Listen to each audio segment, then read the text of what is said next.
नमस्कार मित्रांनो, मराठी माणूस प्रदीप। रक्षाबंधनाच्या दिवशी आपण सर्व भावा बहिणींनी एकमेकांना राखी बांधली, पण एक असं वेगळं काही नातं आम्हाला पाहायला मिळालं की ज्याचा साला दूरवरती संबंध नाही। आणि मला बोलावं असं वाटलं या विषयावरती, म्हणून आम्ही विषय काढतोय। उद्धव ठाकरेंना बांधलेली सुषमा अंधारेंनी राखी। बरं, ते तुमच्या पक्षातले बहीण भावाचं नातं ते तुमच्या जवळ ठेवा, पण जी बाई, मला एक प्रश्न विचारायचा आहे, जी बाई आमच्या बाळासाहेबांवरती नको तसल्या टिप्पणी करते, जी बाळासाहेबांना 70 वर्षाचा म्हातारा म्हणून हातपाय लटपटतायत अशा गोष्टी वल्गनात्मक बोलते, पण शालिनी पाटील किंवा वय झालेल्या बाळासाहेब ठाकरेंच्या हातात, म्हणजे 80-85 वर्षाच्या म्हाताऱ्याच्या हातात तलवार देऊन काय उपयोग होणार आहे? हात थर करायला लागले आणि त्या हातात तलवार। जी बाई आमच्या हिंदू देवदेवतांवरती आक्षेप घेते, जी बाई आमच्या हिंदू देवदेवतांवरती हास्यास्पद नको तसल्या टिप्पणी करते। माय राम सीता सारखा जोडा जन्माला जाऊ दे, तुम्ही आपली म्हणेल बाई मला रामासारखा नवरा काही परवडत नाही।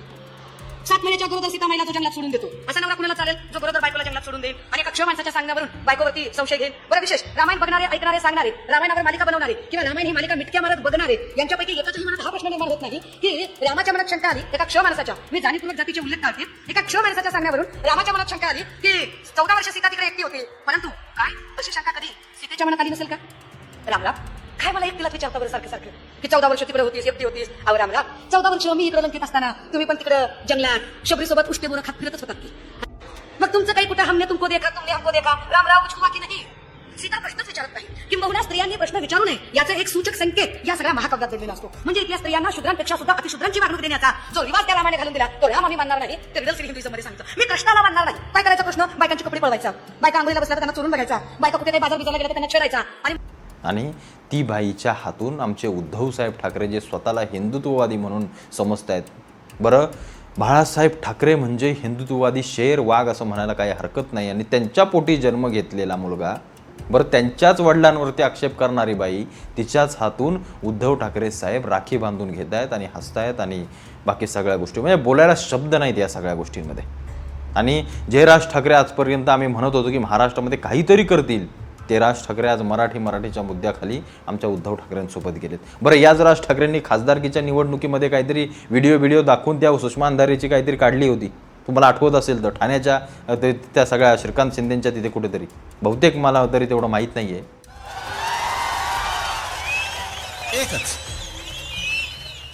मी खरं तर एकदाच बोललो होतो मागच्या त्या सभांमध्ये, लावलं होतं व्हिडिओ, ते आपल्या सगळ्यांनी लावलं होतं व्हिडिओ आपलं ते सगळं सुरूच केलं, पण आता सांगतोय लावलं होतं व्हिडिओ ऐका। किंवा वय झालेल्या बाळासाहेब ठाकरेंच्या हातात, म्हणजे 80-85 वर्षाच्या म्हाताऱ्याच्या हातात तलवार देऊन काय उपयोग होणार आहे? हात थर करायला लागले आणि त्या हातात तलवार। आता मी पण पुढे काही गोटे खेळायला गेले तर गेली मेंढ्या खेळायला लागले का? ह्याच्यावर आग्रह कधीच होत नाही।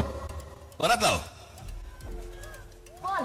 शालिनी पाटील किंवा वय झालेल्या बाळासाहेब ठाकरेंच्या हातात, म्हणजे 80-85 वर्षाच्या म्हाताऱ्याच्या हातात तलवार देऊन काय उपयोग होणार आहे? हात थर करायला लागले आणि त्या हातात तलवार। आता मी पण पुढे काही गोटे खेळायला गेले तर गेली मेंढ्या खेळायला लागले का? ह्याच्यावर आग्रह कधीच होत नाही। यांच्या अनेक क्लिप्स आहेत, मला त्यांच्या काही क्लिपमध्ये काही देणं घेणं नाहीये, परंतु ज्या माननीय बाळासाहेबांबद्दल वक्तव्य करणाऱ्या या बाई 70-75-80 वर्षाच्या म्हाताऱ्याच्या हातामध्ये तलवार दिल्यावरती लटलटणारा हा हात असं बोलणाऱ्या व्यक्तीला तुम्ही तुमच्या पक्षाची प्रवक्ती करता, तुमच्या पक्षाचे नेते करता आणि तुम्ही तुमच्या वडिलांवरती प्रेम म्हणून चालता।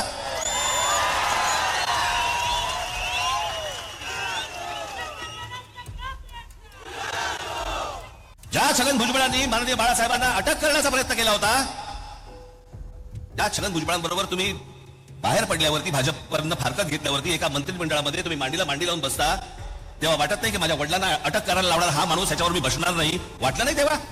कसला फोडाफोडीचं राजकारण सांगताय तुम्ही? ही सगळी माणसं जे काय आज आहेत, एक गोष्ट तुम्हाला सांगतो, मी ज्या वेळेला पक्षात बाहेर पडलो, माननीय बाळासाहेबांना सांगून बाहेर पडलो, मी भेटायला गेलो, मी त्याला असं आहे, मला अजूनही आठवते, त्यांनी माझे असे हात केले, मी त्याच्या जवळ गेलो, आम्ही दोघांनी मिठी मारली एकमेकांना, मी म्हटलं येतो, मी काय करणार आहेस म्हटलं मला माहित नाही,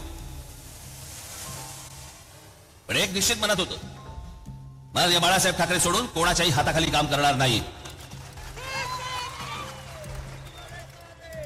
पक्षाचे किती चढ उतार आले, मार्ग काढीन त्यातनं, यांनी काय पाहिलंय? मला असं वाटतं कुठेतरी मध्यंतरी ते सगळं सुरू होतं की यांना सगळ्यांना सिंपती मिळाली, कसली सिंपती? 2-2.5 वर्षापूर्वीचा काळ काढून बघा, शिवसेना आणि भारतीय जनता पक्ष तुम्ही एकत्र निवडणूक लढवलीत तर लोकांनी तुम्हाला एकत्र म्हणून तुम्हाला युती म्हणून मतदान केलं होतं ना तेव्हा. निकाल लागल्यानंतर ज्या वेळेला त्याला कळलं की बाबा आपल्याशिवाय ह्यांचं सरकार बसत नाही, नवीन टूम काढली. आपलं ते 2.5 वर्षाचं उपमुख्यमंत्री पदाचं काय, हे म्हणे 4 भिंती ठरलं आमचं. 4 भिंतीत अधिकाऱ्या बोललं म्हणे अमित शहा आणि आमची म्हणे बैठक झाली एका खोलीमध्ये आणि तिकडे ठरलं की आम्ही 2.5 वर्षाचं आम्ही करणार. नरेंद्र मोदींची सभा झाली, तिथे हे व्यासपीठावरती उपस्थित नरेंद्र मोदी स्वतःच्या भाषणामध्ये सांगतायत की आमचा पुढचा मुख्यमंत्री देवेंद्र फडणवीस असणार. का नाही आक्षेप घेतलात? अमित शहाच्या सभेमध्ये व्यासपीठावर तुम्ही बसलेले होतात, तिथे अमित शहा म्हणाले आमचा पुढचा मुख्यमंत्री देवेंद्र फडणवीस असणार. का नाही आक्षेप घेतलात तेव्हा तुम्ही? निवडणुकीचे निकाल लागल्यानंतर तुम्ही सगळ्यांना जगाला सांगताय की माझ्याबरोबर 2.5 वर्षाचा करार केलेला. मग अधिकाऱ्यांना सांगितलं तुम्ही लाखो लोकांची मतं वाया घालवलीत आणि त्याच्यानंतर ज्यांच्या विरोधामध्ये तुम्ही निवडणूक लढवलीत त्यांच्याबरोबर जाऊन तुम्ही तिकडे विधानसभेमध्ये बसलात काँग्रेस आणि एनसीपी बरोबर. ते राज ठाकरे देखील उद्धव ठाकरेंसोबत गेले. बरं, जे उद्धव ठाकरे इंडिया अलायन्समध्ये चिकटलेत ते संजय राऊत त्यांच्या पक्षातले सांगतायत की राज ठाकरेंचं जे काय ना ते आमचं वैयक्तिक बघून घेऊ, आमचे ते इंडिया अलायन्समध्ये ते नाही आहेत. कसलं राजकारण चाललं आहे? कुठल्या पातळीचं आम्ही राजकारण करतोय?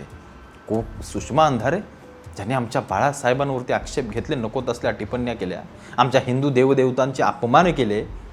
विचार करा रे, त्या आपल्या कन्हैया कुमार तुका आता कुठला पिक्चर आहे ना उदयपूर फाईल्स काहीतरी, काय केलं तर गळा कापून चिरून मारून टाकलं. आम्ही हिंदू शांत म्हणून आम्ही शांत बसलो. कोणीही काही बोलो आमच्या देवते, तो ओवेसी काहीतरी हास्यास्पद सगळ्या गोष्टी बोलतो. ही सुषमा अंधारे बाई या सगळ्या राजकारणामध्ये यायच्या आधी काय तिची भाषणं जुनी काढून बघा, तळपायाच्या मस्तकात जाईल तुमच्या. हे आमचे शरद पवार साहेब एका मंचावर बसून तो कुठला तो ज्ञानेश महाराव नावाचा तो हरामखोर तो आमच्या स्वामी समर्थांना म्हणतो की हा उघडा बाबा कोण आला.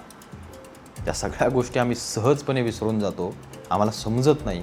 आमचे उद्धव साहेब त्यांच्या हातून राखी बांधतात आणि आम्हाला सांगतात की मराठी म्हणून आम्हाला मत द्या. आम्ही मराठी म्हणून मत देऊ, पण हिंदू म्हणून सहन करणार नाही, कधीच सहन करणार नाही. कारण जे काही राजकारण तुम्ही जे बेफाक राजकारण करताय ना, हे बाळासाहेबांना कधीही पटलं नसतं. बाळासाहेब जर असते ना, बाळासाहेब खरंच तुम्हाला सांगतो, सुषमा अंधारे काय असले कुणी कसलीच त्यांना दरवाजावरती थांबू दिलं नसतं. जे आमच्या बाळासाहेबांना सांगतात 70 वर्ष, अरे 70 वर्षाचा म्हातारा जरी असला ना तरी त्याच्यामध्ये दम होता या संपूर्ण देशाला चालवण्याचा, हिंदुस्थानाला सगळ्यात चालवण्याचा. इथं बसून त्या पाकिस्तानातल्यांना घाम फोडण्याचा दम ज्या माणसामध्ये होता, त्यांचे पुत्र उद्धव ठाकरे या बाईकडून राखी बांधून घेत आहेत. हा अपमान फक्त महाराष्ट्राचा नाही तर समस्त हिंदूंचा आहे, हिंदुस्थानाचा आहे, आमच्या बाळासाहेब ठाकरेंचा. याचा विचार जरा स्वतः उद्धव साहेबांच्या शिवसैनिकांनी करावा की हे खरोखर योग्य आहे का. ते राखी बांधण्याबद्दल काय अयोग्य नाही आहे, पण जी बाई अशा काहीतरी गोष्टी करते तिला तुम्ही पक्षात घेता, नेत्या बनवता, सगळ्या काही गोष्टी करता आणि तिच्यावर नंतर तुम्ही आक्षेप करता. या सगळ्यात महत्त्वाची गोष्ट तुम्ही समजून घ्या, कारण या सगळ्या गोष्टी जर आपल्याला आज समजल्या नाहीत तर भविष्यात कधी ना कधीतरी हे आपले केसांना गळा कापतील. एवढं फक्त लक्षात ठेवा. राज साहेबांनी देखील माझं विनंती आहे की तुम्ही जे काही करताय ना मराठी माणसासाठी, तर तुम्ही एकट्याने केलं असतं तरी खरोखर. मला अनेक जण म्हणतात की तू विरोधात गेलात. विरोधात नाही गेलो. मला हे पटलं नाही की राज ठाकरेंनी उद्धव ठाकरेंसोबत जाणं. दोघे भाऊ एकत्र येणं हे ठीक आहे, तेवढ्यापुरतं ठीक आहे. म्हणून राज ठाकरेंनी सगळ्या गोष्टी सोडून सगळं, म्हणजे बघा ना, साधी गोष्ट घ्या, जे राज ठाकरे आत्ता 1 वर्षापूर्वी त्यांची भाषा काय होती फक्त बघा, इलेक्शनमधली कोणाच्या विरोधात होती, जी या सगळ्यांची लायकी काढत होते. सुषमा अंधारे अशी, तो संजय राऊत असा, तो हे तसा, तो उद्धव असा, ते सगळ्या गोष्टी सोडून आज सगळे एकत्र झाले. बरं, मी म्हणतो ठीक आहे बाकीचे होतात म्हणून तुम्ही, पण राज ठाकरे स्वतः सांगतात की मी कोणत्याही गोष्टीची तडजोड करणार नाही. मग ही तडजोड केल्यानंतर मी राजसाहेबांविषयी चांगल्या मुद्द्यांवरती बोलेनच, आजही बोलतो आणि कधीही भविष्यात बोलत राहीन, पण ही गोष्ट मला पटली नाही, त्याचा मी नेहमी विरोधात आहे. पण सुषमा अंधारेंनी राखी बांधली, उद्धव ठाकरेंनी मान्य केली. बाळासाहेब असते तर या सगळ्या गोष्टींना लाथाडून बाजूला केलं असतं. एवढं मात्र नक्की. तुम्हाला बाकी या प्रकरणावरती काय वाटतं एवढंच फक्त मला सांगा. पण ज्या बाईनं आपल्या देवदेवतांचा अपमान केला, बाळासाहेबांचा अपमान केला, त्या बाईला अशा पक्षात घेणं, ज्या पक्षाचे पक्षप्रमुख हा कट्टर हिंदुत्ववादी माणूस होता म्हणजे आपले बाळासाहेब, हे खरंच न शोभणार आहे. तर प्रत्येकाने याकडे लक्ष द्यावं.